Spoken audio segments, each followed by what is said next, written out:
নিশ্চয়ই ভালো। করোনাকালীন সময়ে আমাদের অবশ্যই স্বাস্থ্যবিধি মেনে চলতে হবে। আর প্রয়োজনের বাইরে অবশ্যই বাসার বাইরে যাব না। আর লেখাপড়াও চালিয়ে দিতে হবে। তো আজকে আমরা পড়ব ফিজিক্স ফার্স্ট পেপার চ্যাপ্টার 10 আদর্শ গ্যাস ও গ্যাসের গতিতত্ত্ব। তো শুরুতে আসি, গ্যাস কি? হ্যাঁ, তোমরা বলতে পারো যে আমরা তো অনেক গ্যাস দেখি, যেমন হচ্ছে oxygen gas, carbon dioxide gas, methane gas, ethane gas. তো আবার বলতে পারো যে গ্যাস তো মূলত পদার্থের বায়বীয় অবস্থা।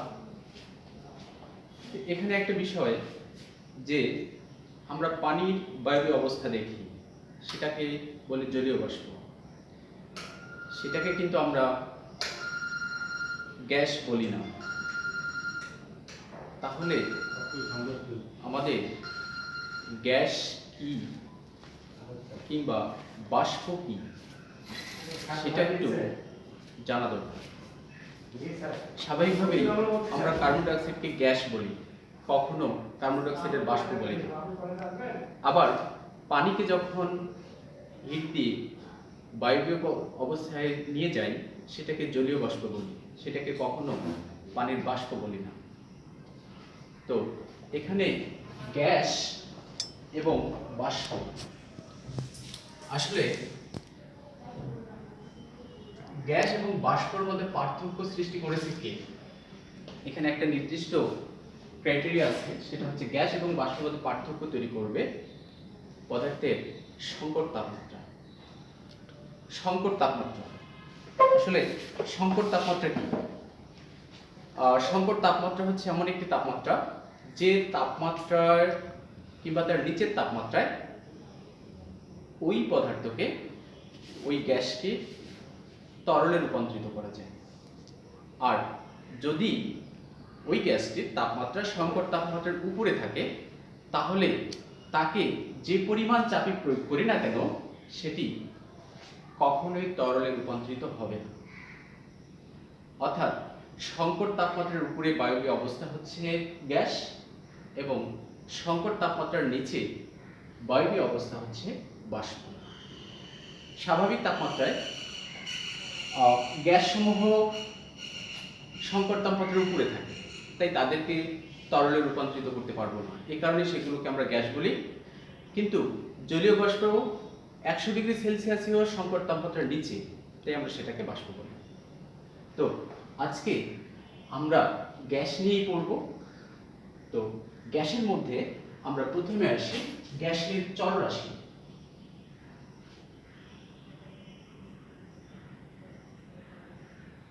গ্যাসের চলরাশি হচ্ছে তিনটি।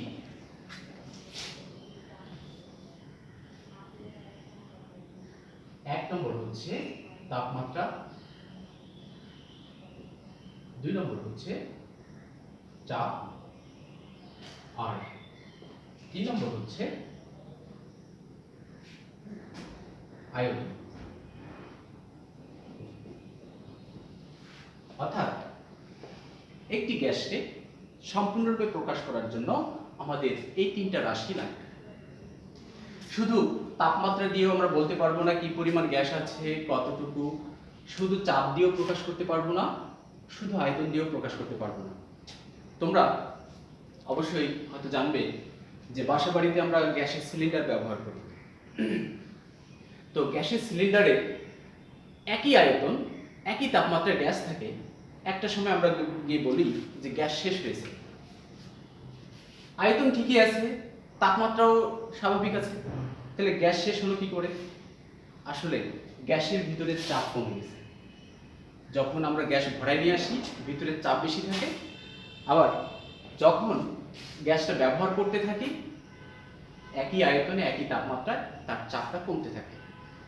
একটা সময় গিয়ে যখন চাপটা একেবারে স্বাভাবিক চাপে চলে আসে, তখন সেখান থেকে আর গ্যাস বাইরে আসে না। তখন আমরা বলি যে সিলিন্ডারের গ্যাস শেষ হয়েছে। তো এই তিনটা চলরাশি দিয়ে একটা গ্যাসকে সম্পূর্ণরূপে প্রকাশ করা যায়। এই তিনটা চলরাশি পরস্পরের সাথে সম্পর্কিত। আমাদের এই তিনটা চলরাশির মধ্যে আমরা যদি যে কোনো একটাকে কনস্ট্যান্ট রাখি তাহলে অপর দুইটার মধ্যে সম্পর্ক স্থাপন করা যায়। এর জন্য গ্যাসের তিনটি সূত্র আছে। গ্যাসের সূত্রসমূহ একটু দেখে নেই, যা এই চলরাশিগুলোর মধ্যে সম্পর্ক স্থাপন করবে।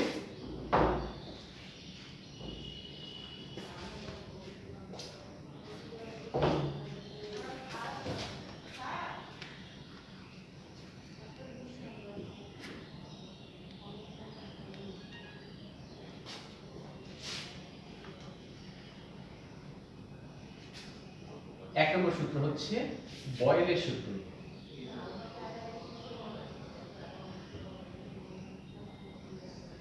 দুই নম্বর হচ্ছে চার্লসের সূত্র। তিন নম্বর হচ্ছে চাপীয় সূত্র। বয়েলের সূত্র, চার্লসের সূত্র,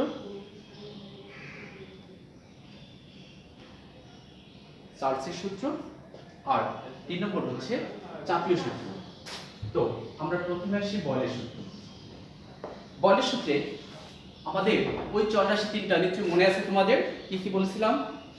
তাপমাত্রা, চাপ, আয়তন। এই তিনটা চলরাশির মধ্যে বয়েলের সূত্রে আমরা তাপমাত্রা স্থির রেখে অন্য দুটো রাশি, একটি হচ্ছে চাপ আর একটি হচ্ছে আয়তন, এদের মধ্যে সম্পর্ক স্থাপন করব। অর্থাৎ রবার্ট বয়েল 1662 খ্রিস্টাব্দে এই সূত্রটি প্রকাশ করেন। কত সালে? 1662 সালে। তিনি তাপমাত্রা স্থির রেখে গ্যাসের চাপ এবং আয়তনের মধ্যে সম্পর্ক স্থাপন করেছেন। সূত্রটি হচ্ছে স্থির তাপমাত্রায় কোনো গ্যাসের আয়তন তার চাপের ব্যস্তানুপাতিক। আবার বলছি, স্থির তাপমাত্রায় কোনো গ্যাসের আয়তন তার চাপের ব্যস্তানুপাতিক। অর্থাৎ তাপমাত্রা যদি স্থির থাকে, গ্যাসের আয়তনকে যদি ভি ধরি, এটি কিসের ব্যস্তানুপাতিক? চাপ।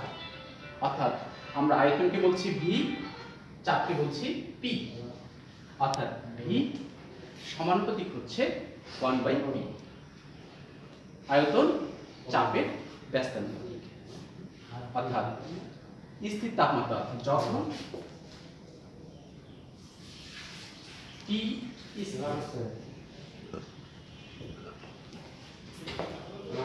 যখন টি স্থির থাকবে, আয়তন তার চাপের ব্যস্তানুপাতিক হবে।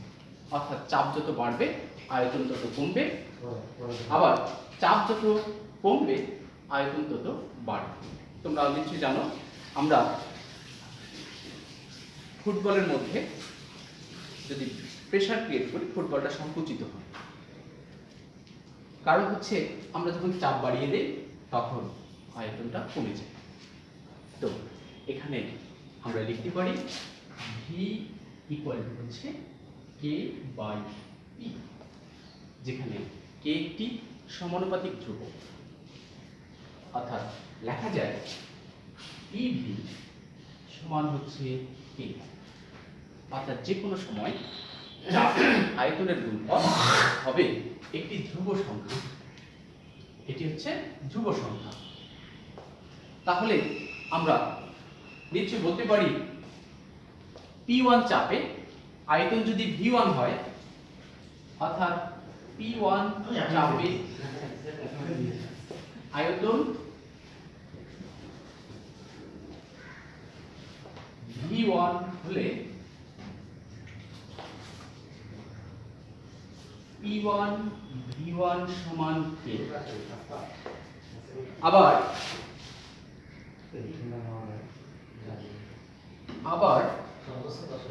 P2 চাপে আয়তন V2 হলে P2 V2 সমান K। তাহলে দেখো, এখানে P1 V1 সমান K, এখানে P2 V2 সমান K। তাহলে দুইটাই যেহেতু K, K তো একটা রাশি ধ্রুবক, তাহলে নিশ্চয়ই আমরা বলতে পারি P1 V1 সমান হবে P2 V2। আমরা বয়লের সূত্র থেকে এই সূত্রটা পাইলাম, যেটা দিয়ে আমরা গাণিতিক সমস্যাগুলো সলভ করব। তাহলে বয়লের সূত্র তাপমাত্রা স্থির রেখে চাপ এবং আয়তনের মধ্যে সম্পর্ক স্থাপন করে। এখন এগুলো একটু আমরা লেখচিত্রের মাধ্যমে দেখি।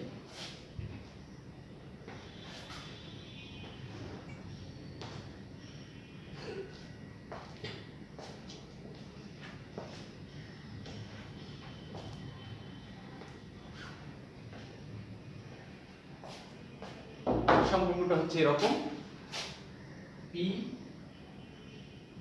V সমান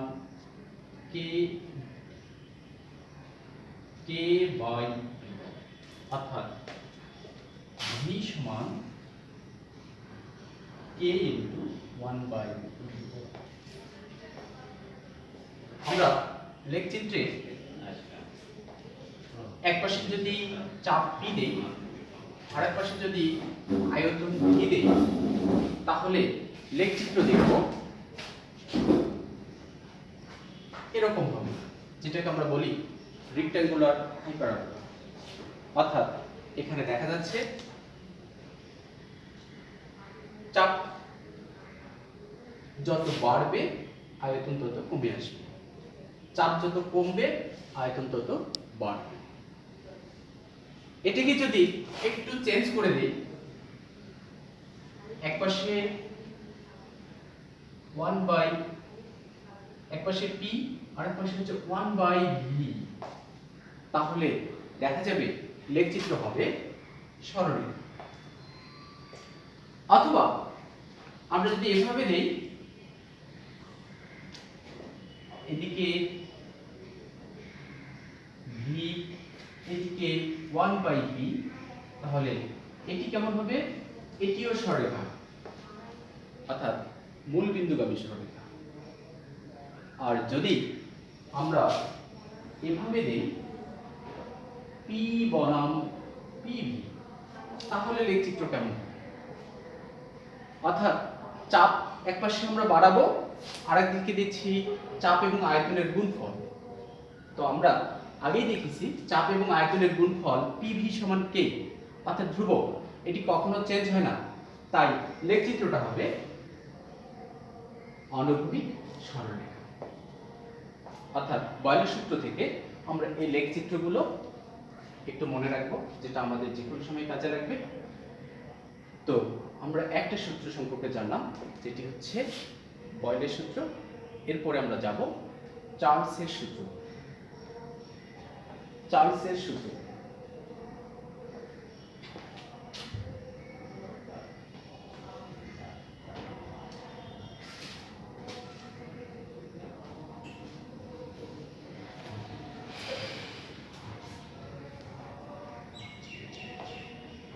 দ্বিতীয় সূত্রে যাব।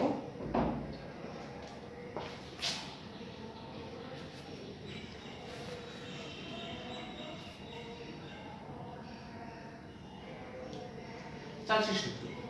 চার্লসের সূত্রে ওই তিনটি চলরাশি কি কি ছিল? আয়তন, তাপমাত্রা, চাপ। তো চার্লসের সূত্রে এই তিনটে চলরাশির মধ্যে চাপকে স্থির রেখে আয়তন এবং তাপমাত্রার মধ্যে সম্পর্ক স্থাপন করা হয়েছে। কি কি? আয়তন এবং তাপমাত্রার মধ্যে। তাহলে একটু জেনে নেই চার্লসের সূত্রটা কি। স্থির চাপে নির্দিষ্ট ভরের কোনো গ্যাসের আয়তন 0 ডিগ্রি সেলসিয়াস তাপমাত্রা হতে প্রতি ডিগ্রি সেলসিয়াস বৃদ্ধি বা হ্রাসের জন্য 0 ডিগ্রি সেলসিয়াস তাপমাত্রায় নির্মিত আয়তনের 1/273 অংশ পরিবর্তিত হবে।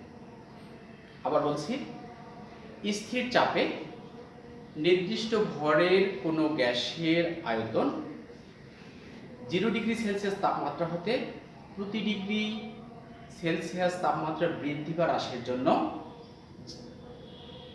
0 ডিগ্রি সেলসিয়াস তাপমাত্রায় নির্মিত আয়তনের 1/273 অংশ পরিবর্তিত হবে। অর্থাৎ বুঝতে একটু সমস্যা হচ্ছে, আমরা যদি একটু বিস্তারিত দেখি তাহলে ক্লিয়ার হবে।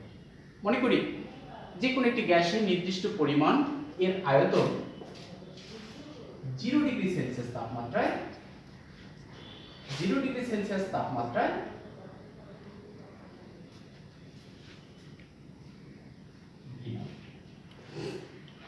এরপর তাহলে আমরা 0 ডিগ্রি সেলসিয়াস তাপমাত্রা আয়তন নির্ণয় করেছি V0।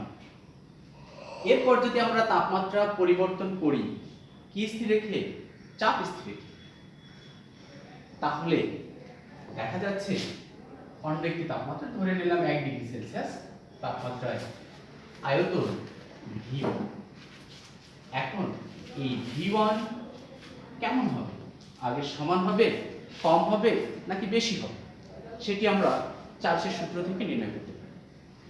সূত্র মতে বলা হয়েছে V1 সমান হবে V0 প্লাস V0 বাই 273।